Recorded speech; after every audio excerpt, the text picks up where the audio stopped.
مولاي صل وسلم دائما أبدا على حبيبك خير الخلق كلهم مولاي صل. اعوذ باللہ من الشیطان الرجیم بسم اللہ الرحمن الرحیم. السلام علیکم ورحمۃ اللہ وبرکاتہ. ویورز، میں ہوں محمد طارق اور آپ دیکھ رہے ہیں روشنی چینل. تو بڑھتے ہیں آج کے موضوع کی جانب، جس کا عنوان ہے عبودیت بندگی کا بیان. ارشاد خداوندی ہے، پارہ 14 الحجر 99 اور مرد دم تک اپنے رب عز و جل کی عبادت میں رہو. حضرت ابو ہریرہ رضی اللہ تعالیٰ عنہ سے مروی ہے، صحیح بخاری رقم الحدیث 660، کچھ الفاظ کے فرق کے ساتھ.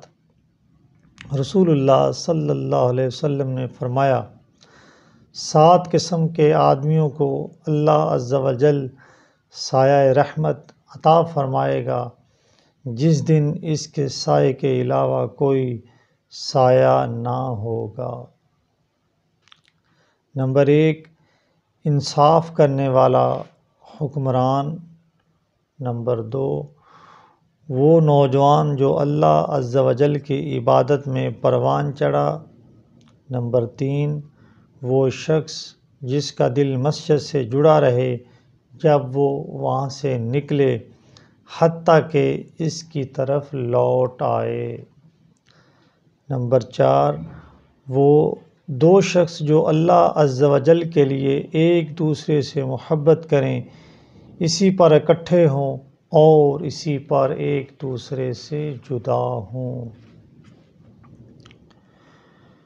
نمبر 5، وہ آدمی جو خلوت میں اللہ عز و جل کا ذکر کرے اور اس کی آنکھوں سے آنسو بہہ نکلیں. نمبر 6، وہ شخص جسے کوئی حسن و جمال والی عورت گناہ کے لیے بلائے اور وہ کہے، میں اللہ عز و جل سے ڈرتا ہوں جو تمام جہانوں کا پروردگار ہے. نمبر 7، وہ شخص جو پوشیدہ طور پر صدقہ کرے حتیٰ کہ اس کے بائیں ہاتھ کو بھی پتہ نہ چلے کہ اس کے دائیں ہاتھ نے کیا خرچ کیا ہے.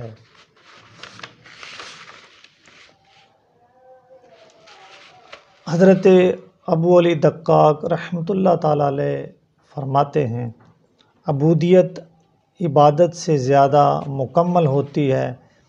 پہلے عبادت ہوتی ہے، پھر عبودیت اور اس کے بعد عبودت ہوتی ہے.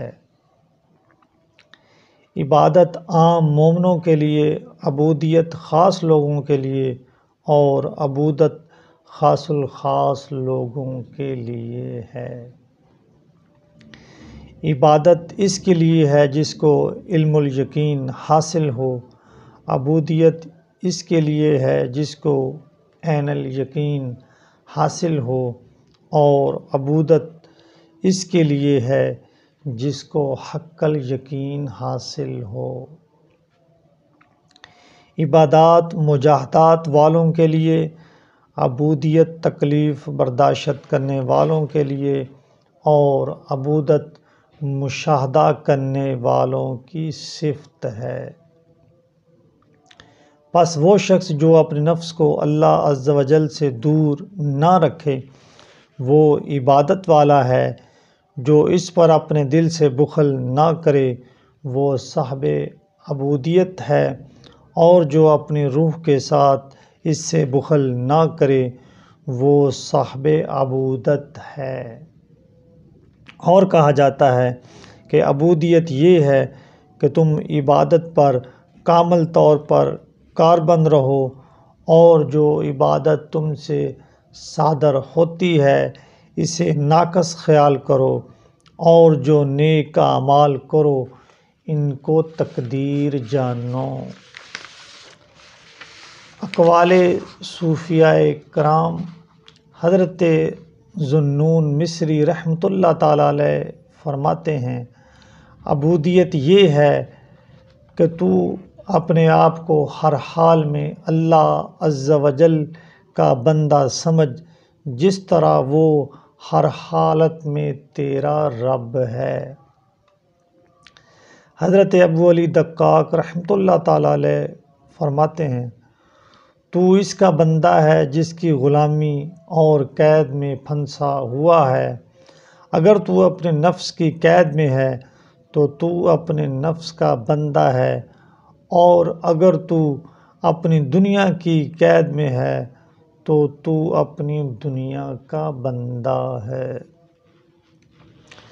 حضرت سہل بن عبداللہ رحمۃ اللہ تعالیٰ علیہ فرماتے ہیں، کسی بندے کے لیے اس کی عبادت اس وقت درست ہو سکتی ہے جب وہ اس حالت میں ہو کہ مفلسی کی حالت میں اس پر ذلت کے آثار، اور مالداری کی حالت میں دولت کے آثار دکھائی نہ دیں۔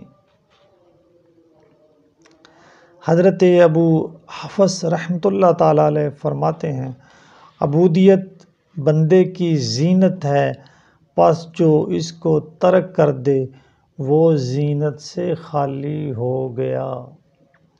حضرت جنید بغدادی رحمۃ اللہ تعالیٰ علیہ فرماتے ہیں، ہر قسم کے شغل کو چھوڑ کر ایسے کام میں مشغول ہونا جو فراغت کی اصل ہے، عبودیت ہے۔ بلغ العلا بکمالہ، کشف الدجی بجمالہ، حسنت جمیع خصالہ، صلوا علیہ وآلہ، صلی اللہ تعالی علیہ وآلہ وسلم۔ مولاي صل وسلم دائما